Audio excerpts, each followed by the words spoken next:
धरणामध्ये हिरडी म्हणून गाव होतं, ते पुढील क्षेत्रामध्ये आहे. त्या ठिकाणी आम्ही एकदा जाऊन त्या ठिकाणी संपूर्ण सर्कल, तलाठी, इरिगेशन डिपार्टमेंटचे लोक अशी त्या ठिकाणी त्या परिसरामध्ये जाऊन तशा प्रकारचा पंचनामे वगैरे केले होते. परंतु आम्ही त्यांना सूचना दिल्या होत्या की बाबा ही जे धरणामध्ये बुडी क्षेत्राची जमीन आहे हे आमचे गरीब लोक आहेत, धरणग्रस्त. ते पाणी खाली गेले त्यानंतर तिथं कडधान्य म्हणून एक पीक असतं, बाजरी, गहू, ते पीक घेतात आणि ते पीक आता घेण्याच्या लायकीची जमीन राहिली नाही. जवळजवळ तिथं 50-50 फूट 100 फूट असं खोल खड्डे, विहिरीसारखे खड्डे.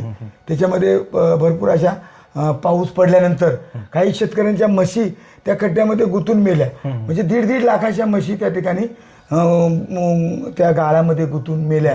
अशा प्रकारचे म्हणजे बेकायदेशीर ते मोठे मोठे खड्डे घेतलेत. जवळजवळ 100 एकरमध्ये त्या माती माफियाने धुडकूस घातलेला आहे. अशा प्रकारचं आम्ही त्याची बातमीसुद्धा मीडियाच्या माध्यमातून. कोण आहेत हे माफिया नेमके, म्हणजे बाहेरचे आहेत का स्थानिकच आहेत? ते काही बाहेरचे आहे, काही स्थानिक बऱ्यापैकी आहेत.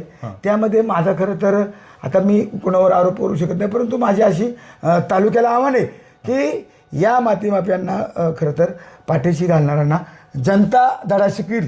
कारण इथं दादागिरी होते. जर कोणी एखादा गरीब शेतकरी त्या मातीच्या गाडीला आडवा गेला त्याला मारहाण होते. नंतर आपल्या केळी फाट्यावरती एका घरावर मातीची गाडी गेली डायरेक्ट. थोड्यामध्ये बचावली एक आजी होती शेजारी, एक लहान मूल चुकून पळत येत होतं आणि म्हणजे असं बेहार झालं. म्हणजे बाबा जसं कराडसारखं, कराडचा वाल्मिक कराड आहे ना, अशी जुन्नरचा सुद्धा वाल्मिक कराड व्हायचे काही वेळ लागणार नाही. जसं वाल्मिक. पण ह्या भागात, सगळ्या भागात देवराम शेंडचा वचक आहे, लोकप्रतिनिधी तुम्ही आहात, तुमच्यावर लोकांचा विश्वास आहे, तुमची सुनबाई आता त्या ठिकाणी सदस्य आहेत. एवढं असताना मग तुम्ही प्रशासनाकडे काय बोललात का नाही? आता मी पाहिलं तुम्ही मगाशी फोन लावला तहसीलदारांना, काय नेमके तहसीलदार म्हटले? तहसीलदारांना आमचा वेळोवेळी फोन असतो. मी मागे एकदा तहसीलदारांनी एक JCB पण तिथं दंड केलेला आहे 7 लाख रुपये. आता जे तहसीलदार पण थोडंसं तहसीलदारावर कोणातरी दबाव असला पाहिजे असं मला एकंदरीत आताच्या याच्यावरून दिसते. कारण ही जे माती वाहतूक होते, जर 500 भराची परवानगी दिली असेल तर तिथं 5-5 हजार लोक माती काढलेली. तर माझा आता थेट आरोप आहे का जिथं 500 भराची परवानगी दिली ना तिथं तहसीलदारांना स्वतः जाऊन पंचनामा करावा.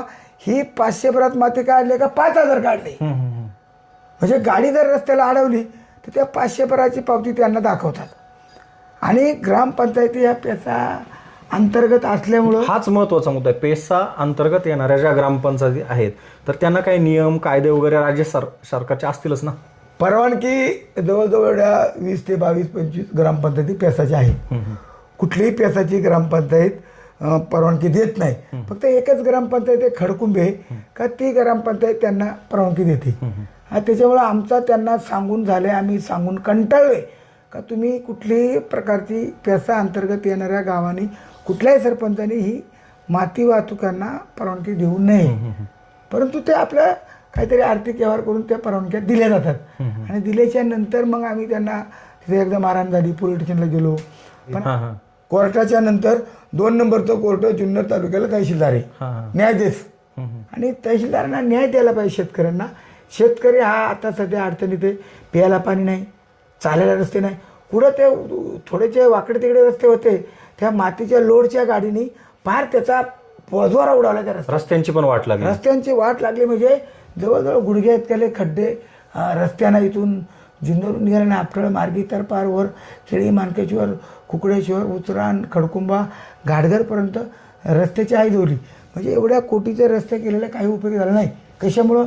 या माती माफियांमुळं. त्याच्यामुळे अशा प्रकारचं हे खरं तर हे झालेलं आहे. त्याच्यामुळे याला कुठेतरी आळा बसला पाहिजे. आणि माझा तर आता डायरेक्ट थेट इशारा आहे तहसीलदारला. माझा इशारा आहे की तहसीलदाराने 2 दिवसामध्ये जर हा बंदोबस्त केला नाही तर शेवटचा पर्याय म्हणून या तहसीलदार कचेरीवरती खरं तर आदिवासी वादळ गाढवांचा मोर्चा नेईल.